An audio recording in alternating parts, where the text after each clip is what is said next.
RAM para sa bansa. Mga kababayan Pilipino, malapit ang eleksyon pero nagkakagulo ang ating mga political leaders ngayon. Nahahati tayo dahil sa Marcos Duterte. Nananawagan ako sa mga kababayan natin na imbis na sumalo tayo sa kaguluhan sa kalsada o kaguluhan na hahantong sa patayan, 50 days na lang eleksyon. Pagkakataon na natin na bumoto at ipalit yung talagang magpapatakbo ng ating gobyerno na mas maayos na set of congressmen to our congressional districts at saka governors na may angat ang ating mga adhikain sa mga towns at saka provinces at saka ating bansa. Huwag natin pabayaan na ilubog natin ang economy ngayon dahil may chance pa tayong iayos. Tingnan natin kung ang taong bayan ang magsalita at dadaanin sa permissible na sitwasyon na mapayapang pagbabago. Suportahan natin yung administrasyon na tapusin niya kung naiayos nila ito sa next na election. Yun, hikayatin ko, nabigyan muna natin peaceful na transformation, then doon tayo. Pero wag muna natin daanin sa dahas.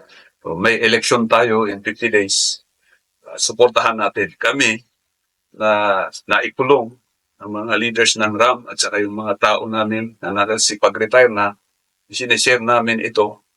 Last na option na lang yung magkakagulo pero hindi pa naman bumabagsak yung economy natin. So, let's support yung peaceful na transition, maayos na election.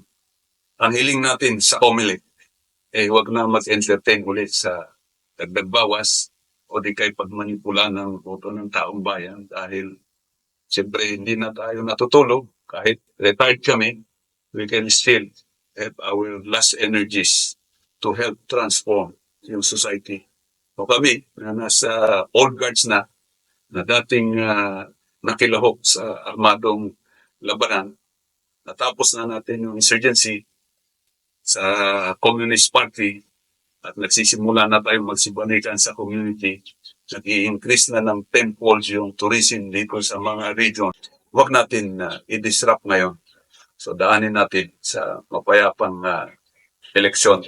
Sana masuportahan nyo yung stand namin na i-improve yung bureaucracy. Na-reform namin ang armed forces dahil sa aming pagbubuwis ng buhay at sa aming karir. Naniniwala kami na kung i-reform natin yung bureaucracy at kami lalahok din, kami ang dadagdag na boses ng taong bayan, dadagdag na boses ng mga pamilya at sa kasundaluhan na iabot doon yung meaningful na reform na hindi para sa sarili, para sa pamilya, para sa bayan. So, mabuhay ang Pilipinas.